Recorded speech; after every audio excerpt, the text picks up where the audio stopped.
जय हिंद दोस्तों, मेरा नाम है वेदश्री त्रिवेदी और आज से हम लोग पढ़ना शुरू करेंगे एक नया चैप्टर कॉर्पोरेट अकाउंटिंग में, जिसका नाम है वैल्यूएशन ऑफ गुडविल अर्थात ख्याति का मूल्यांकन। तो ख्याति का मूल्यांकन जाने उससे पहले ये आवश्यक है कि हमको ये पता हो कि आखिर ख्याति होती क्या है। वैसे ख्याति के बारे में आपने इंटरमीडिएट से ही पढ़ना शुरू कर दिया होगा। जब आपने एडमिशन ऑफ न्यू पार्टनर पढ़ा होगा तो वहां पर भी ख्याति का वैल्यूएशन प्रॉपर तरीके से दिया गया है, लेकिन यहां समझेंगे कुछ बहुत ही आसान तरीके से। तो ख्याति होती क्या है? देखिए, जब व्यवसाय पहली बार शुरू किया जाता है, स्टार्टिंग होती है, तो व्यवसाय के पास में कस्टमर्स की कमी होती है, ग्राहकों की कमी होती है। जब ग्राहकों की कमी होती है तो उसके बाई प्रोडक्ट के रूप में सेल्स में भी कमी होती है, क्योंकि बिक्री कब होती है? जब ग्राहक होते हैं। ग्राहक नहीं तो बिक्री नहीं, जब बिक्री नहीं तो लाभ नहीं, क्योंकि लाभ निर्भर करता है बिक्री पर। तो देखो, ये एक चैन सी होती है। अगर हमारे पास ग्राहक नहीं होगा तो बिक्री नहीं होगी, बिक्री नहीं होगी तो लाभ नहीं होगा। लेकिन व्यवसाय अपने सुचारू ढंग से जब चलता रहता है तो कुछ ही समय में वह एक समाज में या बाजार में एक प्रसिद्धि प्राप्त कर लेता है। तो व्यवसाय को जो ये प्रसिद्धि प्राप्त होती है, जो फेम मिलती है, उसी को गुडविल कहा जाता है।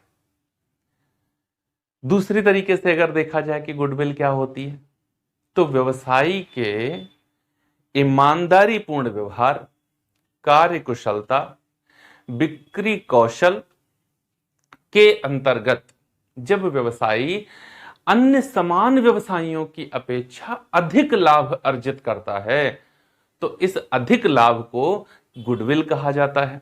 अब जरा मॉरिसे के द्वारा दी गई ख्याति की एक परिभाषा पर आप नजर डालिएगा। क्या वो कहते हैं? ख्याति एक फर्म के अनुमानित। तो सबसे पहले तो ये अनुमानित को समझो। अनुमानित का मतलब होता है कंपनी में या व्यवसाय में, फर्म में, कहीं पर भी जो प्रॉफिट होता है वो ऑलवेज अनुमानित होता है और वांछनीय होता है या वांछित होता है। मतलब कंपनी चाहती है हमको इतना प्रॉफिट हो जाए। तो ये जो चाहत होती है वो किस आधार पर होती है? ऐसे ही तो नहीं होती है। किस आधार पर होती है? तो मार्केट में एक नॉर्मल रेट होता है। क्या होता है? नॉर्मल रेट ऑफ रिटर्न होता है। ओके, कि नॉर्मल रेट ऑफ रिटर्न का मतलब है एक सामान्य प्रत्याय की दर होती है, प्रत्याय की दर, रिटर्न, कि हम कितना लगाएं तो उस पर हमको कितना वापस आएगा। तो कितना लगाएं, लगाने का मतलब है आपने कितनी एसेट्स लगाई हैं, कितनी एसेट्स लगाई हैं, उसके ऊपर एक नॉर्मल रेट है। रेट का मतलब दर होती है, तो यहां पर रेट होती है अपॉन 100 होता है। मतलब कंपनी को यह पता होता है कि अगर मुझे 1 लाख रुपया कमाना है और 10% की रेट है तो फिर मुझे 10 लाख रुपए यहां पर लगाना पड़ेगा। अगर मैं 10 लाख लगाऊं तो मुझे 1 लाख मिल जाएगा। कितना मिल जाएगा? 1 लाख। कैसे मिला ये 1 लाख? क्योंकि हमको पता था नॉर्मल रेट ऑफ रिटर्न कितनी है, वो 10% है, जो मार्केट में ऑलरेडी चल रही है कि अगर इतना पैसा लगाओगे तो इतना प्रॉफिट आपको मिलेगा। इसी आधार पर अगर कंपनी चाहती है कि हमको 2 लाख का प्रॉफिट हो तो फिर उसको 20 लाख रुपए विनियोजित करना पड़ेगा। कितना विनियोजित करना पड़ेगा? 20 लाख रुपए का विनियोग करना पड़ेगा, फिर उसको 2 लाख मिल जाएगा। कितना मिल जाएगा? 2 लाख मिल जाएगा। ओके, बात क्लियर हो रही है? तो ये अनुमानित है। अनुमानित ऐसे ही नहीं होता है ना, संपत्तियों के आधार पर अनुमानित किया जाता है कि हमने कितनी संपत्ति लगाई है तो कितना रिटर्न हमको मिल जाएगा। तो इसी तरीके से वो क्या कहते हैं? ख्याति एक फर्म के अनुमानित, ये अनुमानित है कि हमको 1 लाख या 2 लाख मिलना चाहिए। क्यों मिलना चाहिए? क्योंकि मैंने यहां पर 1 लाख या फिर यहां पर 2 लाख रुपया लगाया हुआ था। अनुमानित अधि अर्जन का क्या है? अधि अर्जन का। इससे अधिक अगर अर्जन हो गया, इससे अधिक अर्जन हो गया तो उस अधि अर्जन को ही क्या कहा जाता है? गुडविल कहा जाता है। अधि अर्जन का वर्तमान मूल्य है। अधि अर्जन क्या हो गया यहां पर? मान लो जैसे 2 लाख मिलना चाहिए था। क्यों? क्योंकि इन्होंने 20 लाख रुपया लगाया हुआ था और इनको कितना मिल गया है? 2,02,000 रुपए की इनकम इनको हो गई है। कितनी इनकम हुई है? 2,02,000 रुपए की इनकम हुई है, जबकि होनी कितनी चाहिए थी? 2 लाख रुपए की होनी चाहिए थी, क्योंकि 10% के रेट के अकॉर्डिंग इनको 2 लाख ही मिलना चाहिए था। ऐसा इनका अनुमान था। तो यहां पर जो 2 लाख रुपए इनको अतिरिक्त मिल गया है, इसको हम लोग गुडविल के तौर पर कैलकुलेट कर सकते हैं कि यहां पर 20,000 रुपए की गुडविल है। कितने की गुडविल है? 20,000 रुपए की गुडविल है। देखो क्या कह रहे हैं, अधि अर्जन का वर्तमान मूल्य है। इसका वर्तमान मूल्य इस रेट के आधार पर कैलकुलेट करो, क्या निकल के आएगा? 20,000। अगर 20,000 को आप 10% के हिसाब से फिर से कैलकुलेट कर लें तो कितना निकल के आता है? 2,000। इसका मतलब है कि हमको 2 लाख रुपए का ये प्रॉफिट क्यों हुआ? क्योंकि मैंने 20 लाख रुपए का विनियोग किया था। 2 लाख का प्रॉफिट क्यों हुआ? क्योंकि मैंने 20 लाख का विनियोग किया था। और 2,000 का ये प्रॉफिट क्यों हुआ? क्योंकि यहां पर 20,000 रुपए की इनटेंजिबल एसेट्स, जिसको मैं देख नहीं सकता, जिसको मैं छू नहीं सकता, जिसको मैं केवल और केवल महसूस कर सकता हूं, वो गुडविल काम कर रही थी। तो बस यही है गुडविल, जो मॉरिसे कह रहे हैं अपनी इस परिभाषा में, ख्याति एक फर्म के अनुमानित अधिवर्जन का वर्तमान मूल्य है। अगर ख्याति की बात करी जाए तो ख्याति में क्या होता है? देखो एसेट्स, अगर हम लोग बात करें एसेट्स की, तो एसेट्स 2 तरीके की होती हैं। एक होती हैं टेंजिबल एसेट्स, और एक होती है इनटेंजिबल एसेट्स, इनटेंजिबल एसेट्स। तो जो गुडविल है हमारी, जो गुडविल है, ये फिक्स्ड एसेट्स का एक पार्ट होता है। किसका पार्ट होता है? फिक्स्ड एसेट्स का पार्ट होता है। फिक्स्ड एसेट्स में टेंजिबल और इनटेंजिबल 2 तरीके की एसेट्स होती हैं। तो देखो टेंजिबल एसेट्स, जैसे यहां पर मैंने अभी कहा कि 20 लाख रुपए जो मुझे दिख रही है, 20 लाख रुपए कैसी एसेट्स हैं? जो मुझे दिख रही हैं, जिसमें प्लांट है, मशीन है, भवन है, फर्नीचर है, एक्सेट्रा, ये सब कुछ है, वो मुझे दिख रहा है। और इनटेंजिबल एसेट्स है जिसमें गुडविल शामिल है, जिसको मैं देख नहीं पा रहा हूं, लेकिन वो भी मुझे लिए लाभार्जन का काम कर रही है, क्योंकि लाभ प्राप्त करने के लिए विनियोग करना आवश्यक है। लाभ प्राप्त करने के लिए विनियोग करना आवश्यक है, बिना विनियोग के तो लाभ आ ही नहीं सकता। तो फिर ये 2,000 का लाभ आपका कहां से आ रहा था? इसके पीछे ये मान लिया जाता है कि ये 20,000 रुपए की गुडविल काम कर रही होगी, जिस पर 10% के हिसाब से मुझे 2,000 रुपए का ये प्रॉफिट मिल गया है। इस तरीके से ये गुडविल हो गई है। तो गुडविल मॉरिसे की इस परिभाषा के आधार पर आप देखिएगा, ख्याति एक फर्म के अनुमानित अधिअर्जन का वर्तमान मूल्य है। उम्मीद है आप ये डेफिनेशन समझ सके होंगे। फिर अगर हम बात करें कि ये आती कैसे है, तो मैंने कहा ये व्यक्तिगत व्यवहार पर निर्भर करती है। व्यवसायी के मतलब पर्सन टू पर्सन ये डिपेंड करती है कि एक व्यापारी अपनी परफेक्ट सेलिंग स्किल, ईमानदारी, कार्यकुशलता, मिलनसारिता के आधार पर दूसरे अपने कस्टमर्स को ऐसे अट्रैक्ट कर लेता है कि वो उसी के जैसा व्यवसाय करने वाले अन्य ग्राहकों को छोड़कर इसके पास भागा चला आता है। इसी सिचुएशन को क्या कहा जाता है? गुडविल कहा जाता है। यहीं से तो अधिअर्जन होगा। आप अपने उन व्यापारी जो तुम्हारे समान व्यवसायी हैं उनसे अधिक अर्जन आप करते हैं, तो ये क्या हो जाएगा? इसी को गुडविल कहा जाता है। गुडविल है क्या? तो एक इनटेंजिबल एसेट्स है जो व्यवसाय में दिखाई नहीं देती है, लेकिन बिल्कुल ही वैसे काम करती है जैसे हमारी टेंजिबल एसेट्स काम करती हैं और व्यवसाय के लिए लाभार्जन क्षमता में वृद्धि करती हैं, उसकी लाभदायक क्षमता को बनाए रखती हैं। तो अब बात करते हैं चल के कि गुडविल कितने तरीके की हो सकती है। तो जब टाइप्स ऑफ गुडविल की बात करेंगे तो गुडविल 2 तरीके की होती है। एक तरफ होता है परचेज्ड गुडविल, परचेज्ड गुडविल, और एक तरफ होता है non purchased goodwill, non purchased goodwill.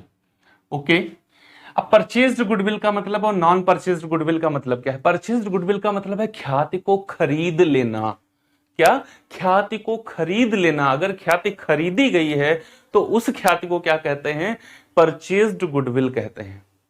Goodwill व्यवसाय के साथ लगी हुई होती है। अगर व्यवसाय को बेचा जाए तो गुडविल को भी बेचा जा सकता है। हाँ, व्यवसाय से अलग इसको बेचा नहीं जा सकता क्योंकि ये दृश्य नहीं है। जो चीजें दृश्य नहीं है उनको आप अलग से कैसे बेच सकते हैं? जैसे ये मार्कर है, आपको दिख सकता है, दिखता है ना, लेकिन मिस्टर एक कितने बुद्धिमान है, उनकी बुद्धि आपको दिख सकती है।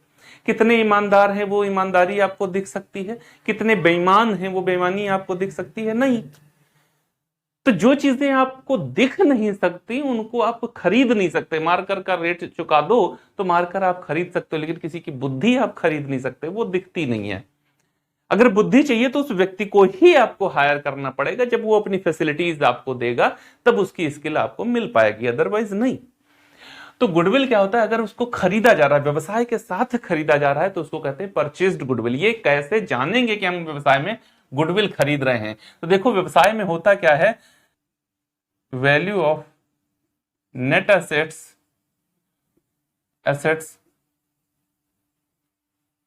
Purchased equal to 10 lakh. कितना? जो संपत्ति आप खरीद रहे हो वो कितने की है? 10 लाख की है। क्या है? 10 लाख की है। लेकिन इसके लिए आप पेमेंट कितना कर रहे हो? पेमेंट मेड, इसके लिए पेमेंट आपने कितना किया है? 12 लाख रुपए का किया हुआ है। तो ये जो 2 लाख रुपए आपने अतिरिक्त दिया है, इस 2 लाख को क्या कहा जाएगा? गुडविल कहा जाएगा। क्या कहा जाएगा? गुडविल कहा जाएगा। और ये कैसी गुडविल है? ये परचेज्ड गुडविल है, ये खरीदी गई गुडविल है। क्यों खरीदता है कोई गुडविल? क्यों चुकाता है कोई गुडविल का मूल्य? इसके पीछे क्या लॉजिक होता है? तो देखो, जैसे मान लो मिस्टर ए ने एक दुकान खोल दी अपनी, ठीक है ना, एक दुकान खोली। तो जब इन्होंने दुकान खोली तब इनके पास में कस्टमर्स की संख्या बहुत कम थी, लोग आते नहीं थे।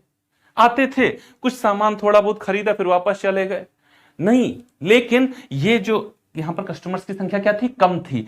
लेकिन ये जो मिस्टर ए है, ये बहुत ईमानदार व्यक्ति है, बहुत ही कार्यकुशल व्यक्ति है, गुणवत्तापूर्ण चीजें बनाता है और लोगों को प्रोवाइड कराता है। इसकी फैसिलिटीज बहुत अच्छी हैं, सर्विस बहुत अच्छी प्रोवाइड कराता है, अपने कस्टमर्स का ध्यान बहुत रखता है। उनको जब भी कोई त्योहार आता है ना, उनको ग्रीटिंग्स भेजता है, उनको मैसेज करता है, अच्छे अच्छे ऑफर्स लेकर के आता है।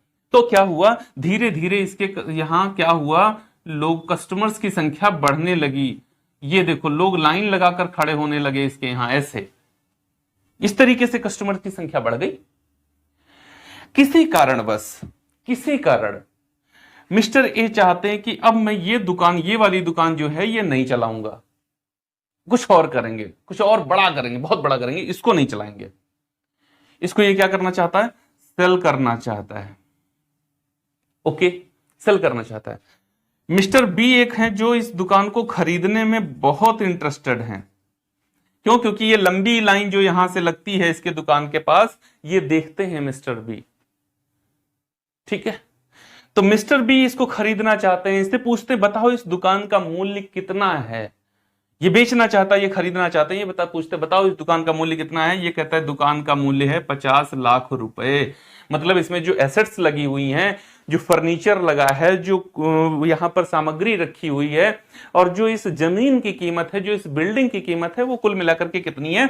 50 लाख रुपए है। ये कहते लो पकड़ो 50 लाख और आज से इसकी ओनरशिप हमारे नाम ट्रांसफर कर दो। वो कहता नहीं, 50 में नहीं, मैं कितना लूंगा? मैं 70 लाख लूंगा। मैं कितना लूंगा? 70 लाख लूंगा। ये मिस्टर बी कहते हैं हाँ 70 लाख, ये काहे के? अभी तो आप कह रहे थे कि 50 लाख की वैल्यू है, नेट वैल्यू उसकी तो 50 लाख है, फिर आप 70 लाख किस बात का ले लेंगे हमसे? कहता ये देखो, जिस दिन मैं आया था दुकान मैंने शुरू करी थी, उस दिन एक ग्राहक भी जब हमारे यहां आता था तो मैं बहुत खुश हो जाता था, क्योंकि ग्राहकों की संख्या बहुत कम थी। और जब ग्राहकों की संख्या कम थी तो हमारे पास में सेल्स कम थी, सेल्स जब कम थी तो हमारे पास में प्रॉफिट कम था, ये सब कुछ हमारे पास कम था। लेकिन आज जब मैं इस दुकान को छोड़ के जा रहा हूं तो इतनी लंबी लाइन आपको देके जा रहा हूं ग्राहकों की। अगर तुम इसको मेंटेन रख पाए, अगर तुमने इसको मेंटेन रखा, तो ये ग्राहक बिना किसी प्रयास तुमको दे रहा हूं मैं, इसके लिए तुमको कोई मेहनत नहीं करनी है, वो सारी मेहनत मैं कर चुका हूं। ये अपनी चलती हुई दुकान, ये अपना चलता हुआ व्यवसाय मैं तुमको देने जा रहा हूं। तो इस वजह से जो इतने वर्षों की मेरी मेहनत है, जो इतने वर्षों की मेरी मेहनत है, उस मेहनत का भी आपसे मैं अलग से पारितोषिक लूंगा। और उस मेहनत का पारितोषिक जो 20 लाख रुपए यहां पर मिस्टर ए ले रहे हैं मिस्टर बी से, उसको क्या कहा जाएगा? वो 20 लाख रुपए गुडविल ले रहे हैं। क्या ले रहे हैं? गुडविल ले रहे हैं, क्योंकि गुडविल का मतलब होता है नेट एसेट्स जो परचेज की जा रही हैं उसकी ओवर अगर पेमेंट किया जा रहा है। अगर परचेज कंसिडरेशन ज्यादा है और नेट एसेट्स की वैल्यू कम है, तो इसका मतलब है कि आप गुडविल को खरीद रहे हैं। इसका सीधा सीधा मतलब है कि आप गुडविल को खरीद रहे हैं। बात क्लियर हो रही है एकदम। तो अगर ऐसी सिचुएशन आ रही है, अगर ऐसी सिचुएशन है, तो उस गुडविल को क्या कहा जाएगा? परचेज्ड गुडविल कहा जाता है। वो गुडविल खरीदी गई ख्याति होती है। यहां क्या है? Non purchased goodwill. देखो मिस्टर बी के लिए 20 लाख रुपए की जो गुडविल है, मिस्टर बी के लिए जो 20 लाख रुपए की गुडविल है, वो परचेज्ड गुडविल है। क्या है? परचेज्ड गुडविल है। लेकिन ये एक ग्राहक से लेकर के ये लंबी लाइन बनाने के लिए जो मिस्टर ए ने काम किया था, गुणवत्ता बहुत अच्छी बनाई रखी थी, ईमानदारी कूट कूट कर इनके अंदर भरी हुई थी, कार्यकुशलता बहुत बेहतरीन थी इनके अंदर, फैसिलिटीज अभी सब कुछ बता चुका हूं, ये बहुत अच्छा कर रहे थे। तो इन्होंने अपने आप को इस काबिल बनाया था, किसी के सहयोग से नहीं, अपने दम पे बनाया था अपने आप को। तो इनके लिए ये जो गुडविल है, इनके मिस्टर ए के लिए जो गुडविल है, वो कैसी गुडविल है? नॉन परचेज्ड गुडविल है। ये इनहेरेंट गुडविल भी इसको कहते हैं, अक्रीत ख्याति भी कहते हैं, या फिर उत्पादित ख्याति भी, प्रोड्यूस्ड गुडविल भी इसको कहा जाता है। मतलब ख्याति मैंने खुद उत्पन्न करी है, थी नहीं, कोई दे के नहीं गया, किसी से लिया नहीं, मैंने खुद अपने दम पर अपनी साख बनाई हुई है। तो वो साख हमारे लिए क्या है? वो गुडविल है। क्योंकि दुकानें और भी बहुत सारी हैं, ऐसी ही दुकानें और बहुत सारी हैं, लेकिन लोग इनको छोड़ करके यहां पर लाइन लगा करके खड़े हो जाते हैं। आप जिस शहर में रहते होंगे वहां पर भी बहुत सारी दुकानें होंगी जो ऐसी ही फेमस होंगी, मिठाई की दुकानें होंगी, कपड़े की दुकानें होंगी, हर चीज की दुकानें होंगी जो इस तरीके से फेमस होंगी। और भी बहुत सारी दुकानें होंगी जो खाली पड़ी रहती होंगी या उनके पास ग्राहकों की संख्या कम रहती होगी। लेकिन कुछ एक दुकानें ऐसी होंगी जिन पर लोगों का अटूट विश्वास होगा कि ये कभी क्वांटिटी और क्वालिटी के साथ में समझौता नहीं करेगा, इसकी क्वालिटी हमेशा बेहतर होती है। तो अगर ऐसी सिचुएशन है तो उसने गुडविल को क्या किया है? प्रोड्यूस्ड किया है। इनहेरेंट गुडविल है या नॉन परचेज्ड गुडविल है। व्यवसाय में गुडविल का अकाउंटिंग तभी किया जाता है जब वो इस कंडीशन में हो। इस कंडीशन में गुडविल को कभी भी रिकॉर्ड नहीं किया जाता है। इस सिचुएशन में गुडविल को रिकॉर्ड नहीं किया जाता। गुडविल की रिकॉर्डिंग तभी करते हैं जब उसको हम इस सिचुएशन में लेकर के आते हैं। मतलब अगर हमने उसका मूल्य चुकाया है तो हम लिखेंगे, और अगर इस तरीके से हमने खुद उसको उत्पादित करी है तो उसको लिखा नहीं जाता है। बात क्लियर है? तो व्यवसाय में दो तरीके की गुडविल होती है, एक तो परचेज्ड गुडविल होती है और दूसरी इनहेरेंट या प्रोड्यूस्ड या नॉन परचेज्ड गुडविल होती है। उम्मीद है आपको गुडविल समझ में आई होगी, गुडविल होती क्या है। अब हम लोग अपने अगले वीडियो में बात करेंगे कि जूलॉजिकल क्लासिफिकेशन क्या दिया गया है गुडविल का। ये एग्जामिनेशन के पॉइंट ऑफ व्यू से भी बहुत इंपॉर्टेंट होता है, और एग्जाम में इससे रिलेटेड क्वेश्चन ही पूछ लिया जाता है कि जूलॉजिकल क्लासिफिकेशन कीजिए आप गुडविल का। तो देखेंगे अगले वीडियो में। अगर ये वीडियो अच्छा लगा है तो लाइक कीजिए, अपने दोस्तों के साथ में शेयर कीजिए, और चैनल को सब्सक्राइब नहीं किया तो कर लीजिए, बेल आइकन को प्रेस कर लीजिए ताकि आने वाले वीडियोस की नोटिफिकेशन आपको फटाफट बिना किसी विलंब के मिल सके। मिलते हैं अगले वीडियो में, तब तक के लिए जय हिंद दोस्तों।